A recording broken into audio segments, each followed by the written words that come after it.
Bonnie will talk a lot about sites, World Heritage Sites or heritage sites in general, because she had the fortune in her life to really be an actor at the global scale in the safeguarding of heritage sites of great importance.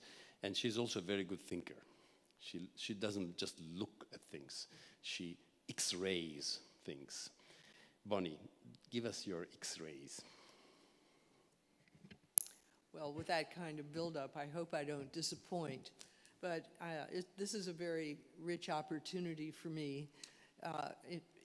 And I'd like to thank the Cheney Foundation for that opportunity and for bringing us all together here, as well as my friends from UNESCO with whom I've had many discussions about the kinds of issues that we're going to be talking about in the course of the next few days. But it's also a especially rich opportunity because when I came to the World Monuments Fund in 1985, one of my first tasks was to prepare for the organization's celebration of the 20th anniversary of the Venice flood in 1986, and became very steeped in this environment. The World Monuments Fund, originally under the name of International Fund for Monuments, was a very vigorous early respondent to the Venice flood by creating chapters around the United States of people who wanted to do their part in the recovery from the flood, and orchestrating that over a period of many years and many projects in Venice. In fact, the most recent being the inclusion of Venice on the World Monuments Watch List in 2014, indicating a growing concern about the convergence of these problems and whether Venice was indeed reaching a tipping point, particularly in view of the introduction of this mass tourism without adequate management. So I've come to know this place over a period of many years. I've seen the nuances of its issues and its evolutions. Much of it has been very inspiring because, among other things, Venice has been a laboratory for the development of the conservation field since the Venice flood of 1966. Many of the things that are standard practices in the field in relation to painting conservation, and particularly handling of gigantic canvases that no one had treated in 100 years, or stone conservation issues as they intersect with the natural environment, air pollution, and things like flooding and the impact of water and saline conditions, almost exclusive to this city. And the field has learned a great deal from this experience in Venice, which all of us can be grateful for and which is part of the foundation of our practice today. And there have been footnotes earlier in the course of the discussions about the foundation that was laid here for studying the problems of Venice even before the flood. And I just want to make mention to one other thing. The Venice Charter of 1964, which was a document that set the tone for conservation and the criteria and standards for conservation of buildings that has been observed by the field ever since. And while there have been many revisions or attempts to revise the Venice Charter and bring it more up to date, it's a point of departure that shows how much the field has evolved in the last 50 years. And today, we were looking through the lens of the Venice Charter at the issue of what is ethical, a kind of Hippocratic oath for the preservation field.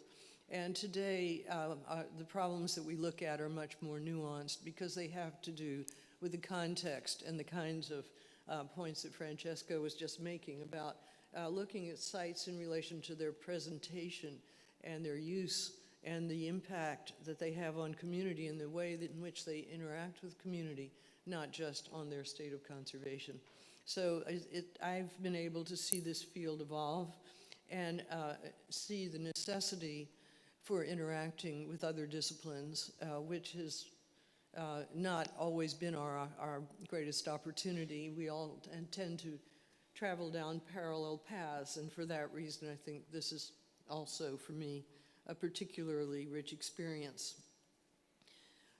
And so I'm going to try to set the tone of discussion for further discussion by people who, without any doubt, know much more about these individual disciplines than I do. If I am somebody who's had a lot of experience, it's been as a generalist and as a kind of instigator to get things moving, and maybe, so I'm going to try to be the instigator in getting us thinking about these issues today. From my perspective, development is the issue for the heritage field, whether it's in the form of extraction or in the industrial encounters with the heritage world, whether it's in the form of urban development and what's happening and has happened to historic cities over the last 50 years as they've developed a whole new paradigm, often not consciously, or whether it's in conjunction with tourism, which has become one of the greatest wildcard factors in relation to how these places will be used in the future. And so I've chosen a series of historic cities to talk about, all of which have confronted a crisis of one kind or another in the last 50 years, comparable to the crisis that Venice encountered and the other issues that have arisen as a result. And you may not find them all to qualify in the category of art cities to the extent that Venice and Florence are art cities. But I think you'll probably understand why I've chosen them. I could have chosen many others. And the reason I picked the particular ones that you will see before you shortly is that in each case, the way in which they've gone about confronting their issues has involved a large degree of private sector and community engagement. And that happens to be the turf from which I've always operated. And so I think it's relevant not only when you think of governance to think about what governments can do or should do, why they do their job well, why they don't do their job well, what they're missing, but also the impact that community and outside engagement can have in relation to these developments. And since the discussion this morning started on a fairly frank tone in relation to what can be achieved in Venice, I wanted to start my discussion amplifying on that with a quote from a convening that took place in Venice 10 years ago on the occasion of the 40th anniversary of the Venice flood at the Institute of Sciences and Letters in Venice. First, we have to have the courage to still be outraged, a necessary but not sufficient condition. Second, we have to have the courage to say things frankly, even at risk of not being politically correct. Then, if we really believe in this city, a burst of energy is needed. And if there are not 10 people in this city who can achieve this, someone else from outside could be sought who would give us a hand. And so I feel like that gives us a mandate to be here. And I hope that this discussion will provide some kind of burst of energy like the one that was sought at that moment.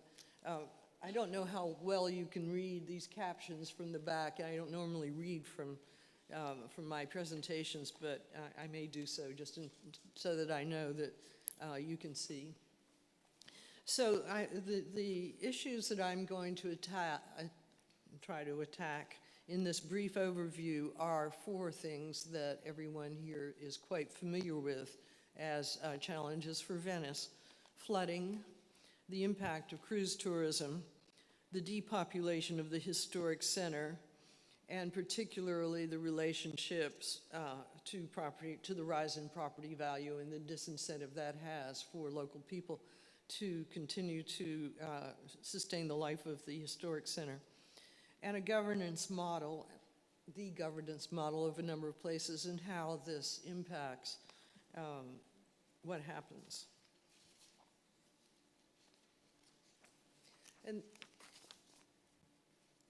And then I just want to expose you to 3 points that I find very interesting, or have found very interesting in my research on this, in preparation for this topic in other historic cities, that seems to be a common thread that will be referred to on several occasions in the course of my talk. And some of you who are urban development experts may differ from what I'm about to say. But many of the cities that have transformed themselves in recent years have done so by way of three elements that seem to come together to create a nexus of new energy. One is a transportation infrastructure, and a very substantial investment in transportation infrastructure. A second is a technology infrastructure, or a very substantial investment in attracting new creative talent, particularly in the non-industrial sector. And a third is the presence of a major research in university or academic construct that tends to encourage people to come together to think. And I hope you'll find those to be meaningful points as we go forward. And I want to introduce one other concept before we start. The concept of urban resilience. There is an organization that was created just a few years ago under the auspices of the Rockefeller Foundation called the 100 Resilient Cities Initiative. And about 1,000 cities around the world competed to be on this list. 100 cities have been chosen. I don't know whether the choice was arbitrary or was judicious, but I will say that all of them are in the process now of developing long-term strategies over a period of, let's say, the next 25 years. And many of them have already conceived these strategies, and it's been through a process of consensus with the local communities. So once again, to read something that I don't think you can probably see very easily. Urban resilience means the capacity of individuals, communities, institutions, businesses, and systems within a city to survive, adapt, and grow no matter what kind of chronic stresses and acute shocks they experience. Chronic stresses weaken the fabric of a city on a daily or a cyclic basis. High unemployment, overtaxed and inefficient public transportation systems, endemic violence, chronic food and water shortages, these are chronic stresses. Acute shocks are sharp, sudden events that threaten a city, such as earthquakes, floods, disease outbreaks, or terrorist attacks. And so all the cities that are part of this network are cities that have been exposed to those factors. So that just gives you some sense of the breadth of this problem in our contemporary world. And the criteria by which the resilient cities were chosen are the innovativeness of their mayors, the presence of a recent catalyst for change, a kind of tipping point, a history of building partnerships, and an ability to work with a wide range of stakeholders. So that's in preparation for what I now want to run through as a few cities and their experience through these kinds of catastrophic events. The first being New Orleans. That's a picture of the terrifying Hurricane Katrina that caused such a catastrophic moment in the history of this city. And the insert is a member of the World Monuments Fund staff in the neighborhood of the 9th Ward, where you can see that the entire area has been decimated by the impact of that flood, which was in 2006 or 2005. Hurricane Katrina destroyed 80% of the city, or it was flooded. At least 80% was flooded. The federal government levee system that was supposedly supported on a broad scale failed. 1 million homes and businesses had to be displaced. 1,800 lives were lost. It was the costliest disaster in American history. And it was followed by Hurricanes Rita, Ike, Gustav, and Isaac, and by the BP oil spill and all of that, on top of all of that, the 2008 recession. And I think in many people's minds, it raised the question of whether New Orleans would remain to be a viable place for human habitation in the future. And against that, the rich cultural tradition that developed there and was still extant there on many levels, as well as the relatively vibrant economic environment. In 2012, when New Orleans had not yet begun to recover from all of these setbacks, it developed a resilient city strategy. These images will just give you some idea of the extent of the flooding, and the background map with all the red shows the parts of the city that are below sea level.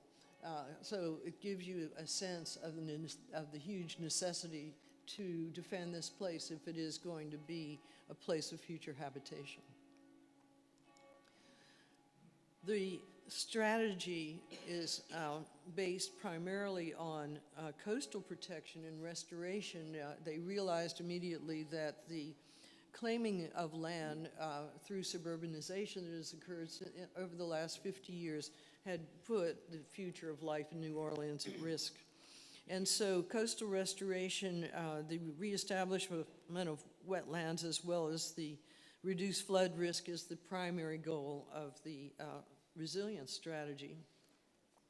But in addition to that, the cities develop policies to incentivize property owners to retrofit their buildings in order to be more resilient in the future, assuming that all of these neighborhoods will still be viable for the future. To create a culture of environmental awareness within the population, starting with school-aged children, so that everybody knows what they have to do and what they're up against for the future.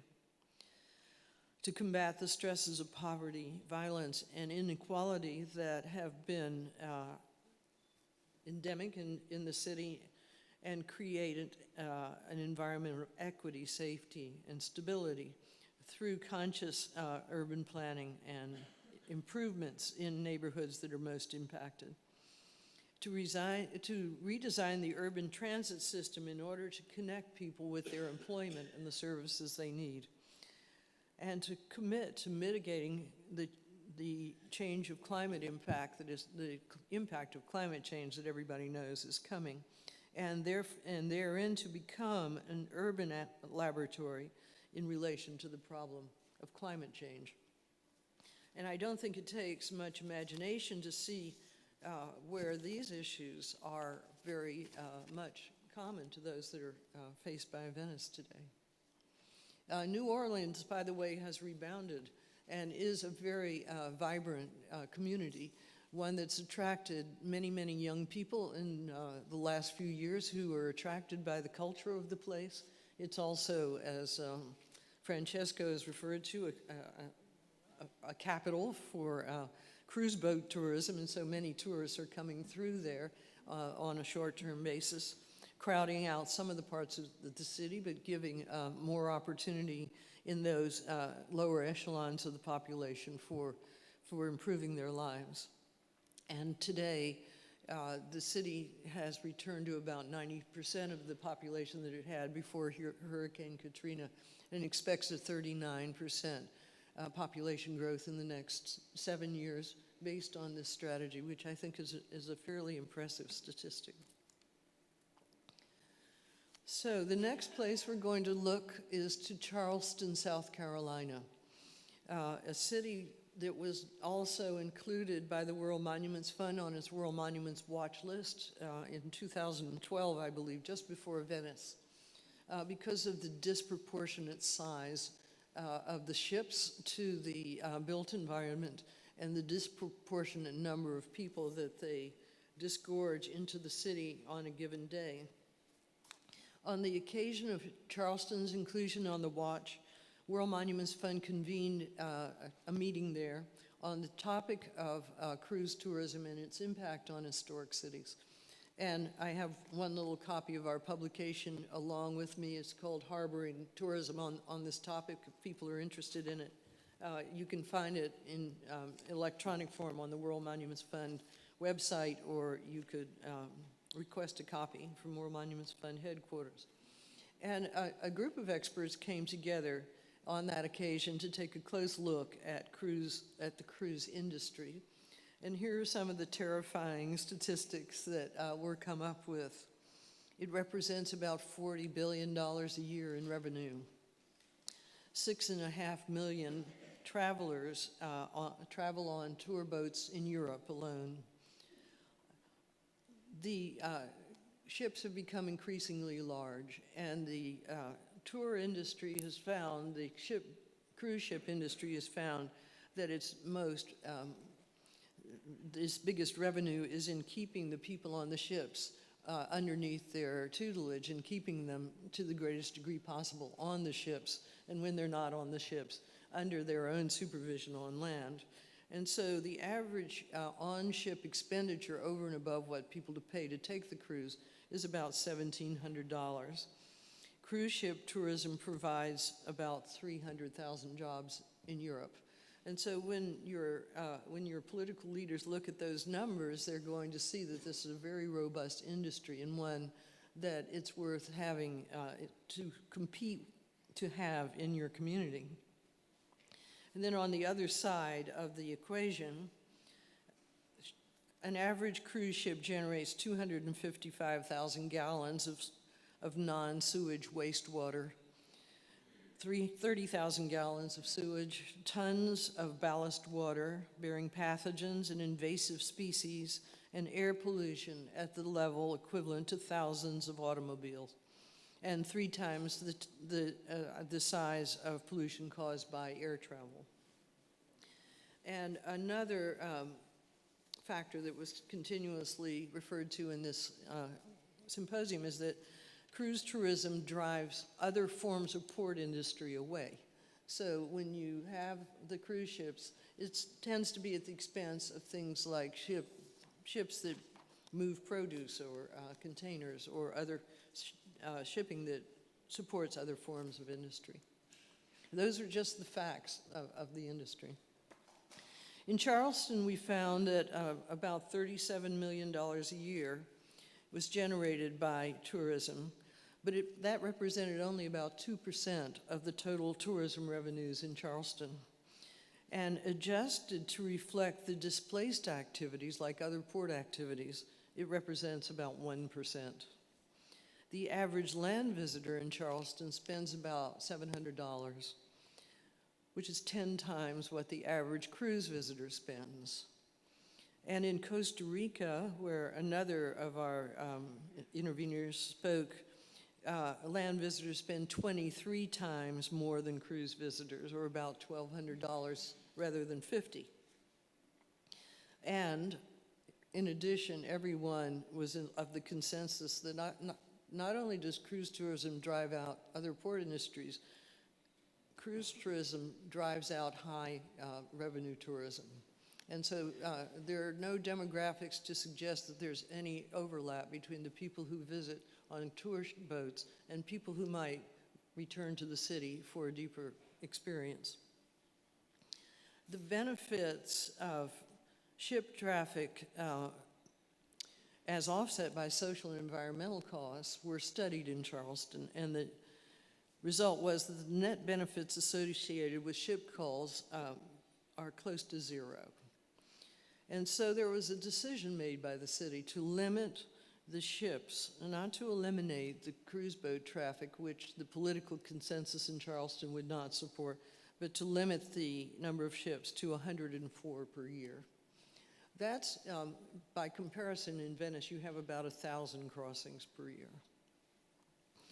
A citizens committee was created to provide advice to the city and the Port Authority on this issue and to continue to monitor it, since there is not a strong political consensus in Charleston that this limitation is really going to be good for the city in the long term. And the Citizens Committee has organized an effective advertising campaign. They'll only get bigger, and that is the reality. All the cruise ships that are under order today are at the top end in terms of size, and the tour boat operators are discovering that cruise tourism is best managed by them and most lucrative the bigger the ships are. So how does this measure up against Venice cruise tourism? About 20% of the visitors to Venice come by ship. Francesco told me over lunch it's more like 10%, but it's certainly not an excess. It's a small percentage, but it's a huge increase over the last 20 years, something like 400%. There are about 1,000 arrivals per year, carrying 2.8 million visitors. The ships bring 20,000 people per day to the city. And I don't know how that compares with the number of tourists overall during high season. The canals are heavily impacted by displacement of water toward the buildings, and residents complain about shaking windows and wave action. I probably don't need to tell you that in this audience. There have not been adequate studies to evaluate the cost and benefit relationship of the cruise ships in Venice, as there have been in many other communities. And there are often health benefits associated with this that have to do with air quality. And so from the experience of this workshop conducted by World Monuments Fund a couple of years ago, my conclusion would be that something called a DMO, a Destination Management Organization, that's an independent body, including both representatives of the governance sector and of the community, is needed to monitor the economic value and the environmental impact of cruise tourism in Venice, and also be responsible for negotiating in a transparent way contracts, taxes, and possibly creating a trust fund, which is a common device, to cover the costs of mitigation in the event of an environmental disaster. WMF subsequently listed Venice, as I mentioned, as a site at risk. And in the process of that, we provided support to a local organization here called Venezia 2000 to review the scenarios of moving the port or changing the way in which the port interacts with the city. And they studied 5 scenarios, 3 of which use the existing maritime port as the ultimate tour destination for the cruise ships. One proposed a new port in Marghera, and one proposed a new port outside the lagoon. And they came to no particular conclusion, except that none of the 5 accomplished all of the desirable goals of relocating the cruise port. And therefore, the solution would appear to be in a much bigger picture review of the entire Venetian region and how this industry, assuming that it's now part of the economic environment here, could be integrated into other long-term economic goals, and that kind of study has not been done. So now moving on to Mexico City, another situation that's very intimate to me in my experience, because in 1985 when I came to the organization, Mexico City experienced the worst earthquake in its history. And about 5,000 people died in that event, and about 50,000 people were displaced from their homes or more. 36,000 housing units were destroyed. This is just a picture of the historic Mexico City Center and a little inset that shows you the scale of the historic district, which is actually quite small, but the very heart of the inner city. Mexico City is built on a lake. Over the course of time since the colonial times, the entire built environment has subsided by 20 meters, which is no small factor in its future survival. There are about 1,500 buildings in the historic center within an area of about 100 square blocks. So it's a very small area, but one that's very significant in the core of the city. The earthquake damaged sections of the historic center that were then subsequently just left, like what you see in that picture, and not reconstructed for decades. This resulted in an increase in crime and panhandling. The streets were crowded with vendors and choked with traffic and pollution. The public transport was considered unsafe.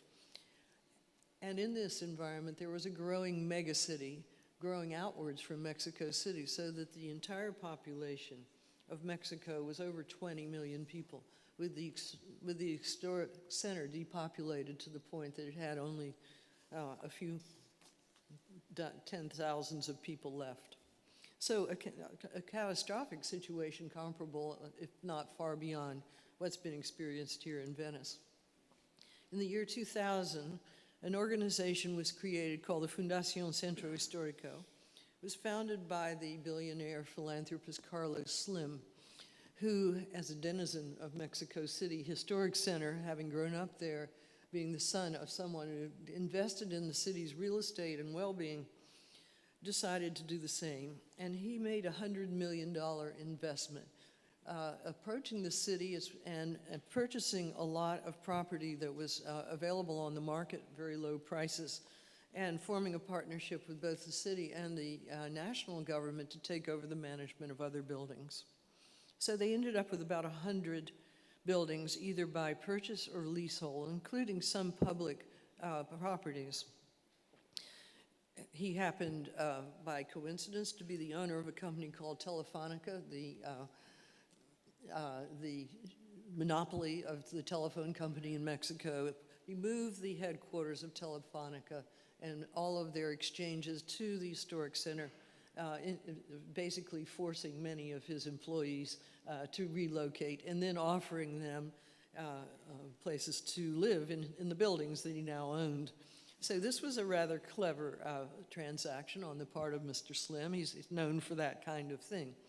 But he then formed a partnership with the city to install high-speed internet cables, security cameras, and new water lines. And he subsidized, in addition to the water problems of the city, all the pipes, of course, were leaking.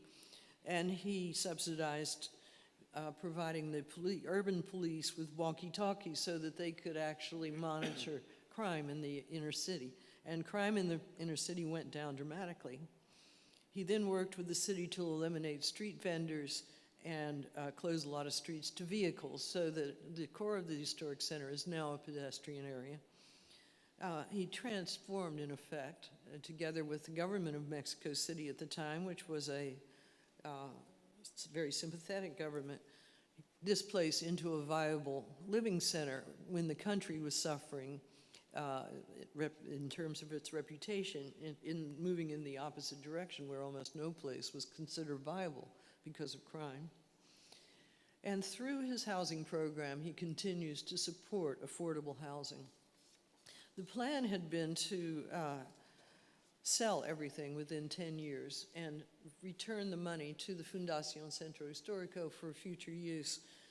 In fact, he's converted that he's moved away from that paradigm, since all of this real estate is now so valuable that it would have a negative impact on future development of the city to simply release it on the market.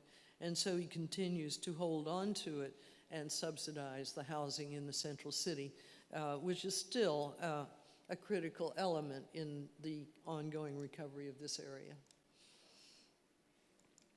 Here are just a couple of the buildings that have been impacted. On the left is something called the Rule Building, which is still under restoration, belongs to the City of Mexico. It's right next to the Pan American Tower, for people who know the profile of historic Mexico City. This is a project that World Monuments Fund worked together with the Fundación Centro Historico to realize. It's about to be reopened imminently as a visitor center, information center for the historic center, in order to orient people for a visit there, because it's in such a strategic location in the center of town. And on the right, the beautiful San Ildefonso, which is a building that belongs to the university and is now being rehabilitated as a major exhibition facility for major art exhibitions in the downtown area. So these are just a couple of examples of things that would have been impossible even to imagine 5 or 10 years ago. Mexico City is also in the 100 resilient cities category. Its strategy, which I won't go into in detail, but it really talks about fostering regional cooperation and reintegrating all of the parts of Mexico City together as one urban core, improving transportation and conserving water. So these cities are all showing the same earmarks of transportation, regional, governmental integration, and environmental conservation.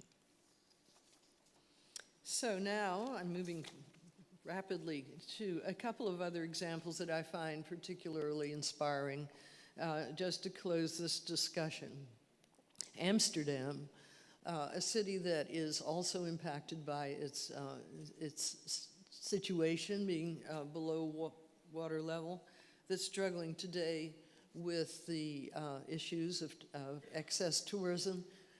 But 50 years ago, 60 years ago, Amsterdam was facing another problem, which was the depopulation of the historic center and the loss of these typical buildings to new development because of the decline in real estate values. It seems hard to imagine that that could have been the situation 50 years ago, but it was.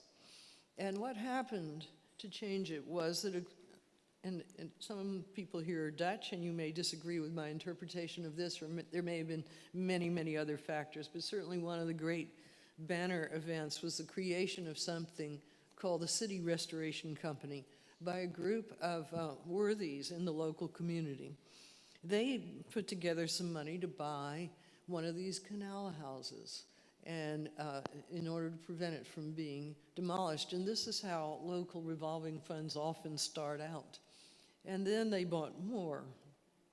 And by 1957, they were recognized as a public housing corporation by the government because their goal was not only to save the buildings, but to keep the same residents in the buildings and not gentrify the neighborhood by renovating, not putting a lot of money into restoration, but simply stabilizing. And so tax advantages began to accrue, including the exemption from company tax for people who were investing in Stadsherstel, and property transfer duties when their properties were sold. And in 1992, they created a subsidiary to restore listed monuments such as churches that were no longer being used in these same environments. By 1999, these two companies were consolidated. By that time, the state was a significant partner in the enterprise and a big stakeholder. And they achieved the status of a partnership between the public and private sector and were recognized as an institution serving the public interest. And on that basis, they were given several very important incentives, including being exempt from tax on dividends. The stockholders were exempt from tax on their dividends. The company did not have to pay VAT on restoration work, which is an astonishing incentive that hardly exists in Europe. The Stadsherstel Amsterdam today owns about 600 properties all over Amsterdam. About 20% of their rental income is used to continue to maintain these properties so that they don't have to sell them and so that they don't have to be turned over to a different level of occupancy. And the Stadsherstel is the largest low-income housing provider in the Netherlands. So I think that's a stunning example of how some of these social issues can be addressed through a visionary policy. Amsterdam now calls itself a circular city, and this is another one of these city resilience strategies. It actually refers to the idea of building cities in circles in the future because some designers have come to the conclusion that this is the most energy-conserving way to build a city. But in the case of Amsterdam, it's more about a policy to reduce pollution, waste, let buildings create their own energy, and therefore create an environment in which there's a benevolent circle of activity rather than one that uses up resources. Mindful of time, I'm going to try and go quickly through my last two examples. I wanted to say something about governance. And I think Miami is an unlikely place for Venetians to go in your mind in terms of how to govern a city. But it's an interesting example because it is actually a consortium of more than 36 cities. And they're all regulated by a countywide government that's exclusively responsible for all of the infrastructure: water, transportation, the seaport, the airport, roads, sanitation, fire protection, the kinds of things that small towns and cities can't do for themselves. And then each of these independent small cities, which are completely diverse, from Hialeah to Coral Gables to Homestead, which is an agricultural part of the city, to Miami Beach, they connect to this infrastructure, but they have their own services. There's a school board that's independently citywide and self-governing. And the city determines the zoning rules concerning buildings in the future and historic preservation guidelines and those things, but those are all implemented at the level of the community. That means the local townships. And the community councils make recommendations to the county government concerning policy, so that there is a citizen body in each community that then reports forward to the city commission. And so there's a built-in need to accommodate, to come together and collaborate in the creation of policy that benefits a very diverse population. Seems to work in this environment. Miami is now considered to be the center of Latin America, a very dynamic environment. And finally, Denver. Why Denver, of all places? Denver, Colorado happens to be the #1 growth city in the United States. It's got the highest growth rate of about 7.6%, the lowest unemployment rate, about 2.2. And there's an absolute consensus in the city that the way Denver achieved this transformation from what was a boom and bust economy that was completely reliant on the energy sector was the downtown revitalization through the creation of this railway hub where light rail, long-term rail, and a spur to the airport, as well as railway lines out into the suburban areas where a lot of industry is developing, made all the difference for the future of this city. Together with the building of a network of colleges and universities and encouragement of the technology industry to come to Denver. This was all financed by a tax levy. The citizens of the city themselves decided they had to incur this expense in order to achieve sustainability and move beyond reliance on the energy sector. So I submit these examples, all of which I consider to show that with a will, it is possible to transform the built environment, with some modest proposals for Venice that could be discussed, and I'm sure will be discussed over the course of this discussion, this meeting. Develop a resilient city strategy, regardless of whether Venice joins a network. Manage and tax tourism. We had a discussion about that over lunch. Consider restructuring the urban governance to balance interests between the mainland and the historic center. Redesign transportation to better manage tourist flows. Create a destination management organization for the port. Integrate mainland and historic center together through public amenities like parks and recreational areas that everyone can use. Provide housing incentives in the historic center. Establish an emergency trust fund through a tourist tax in the event of a catastrophe and the need of capital. And tell the story of the lagoon and its fragility to visitors. And that was one of the inspirational elements of the Miami story. I happen to know the mayor of Coral Gables, Florida, told me that one of the things they decided to do recently was to create something called the Remember Miami Foundation. Miami's a very young city. It's not 100 years old. But 100 people in the community and living in these different townships volunteered to host gatherings of other people in their communities. Each one agreed to host 12 people to come to dinner, and they were going to talk about their memories of the place. And this apparently had a wonderful catalytic effect of both capturing things about the history of the place and reconnecting people back to a sense of belonging that he felt was a very powerful experience. So I leave you on that note. Thank you very much.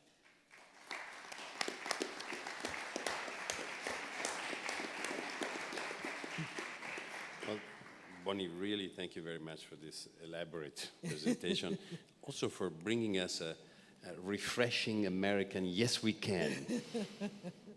We can, if we want.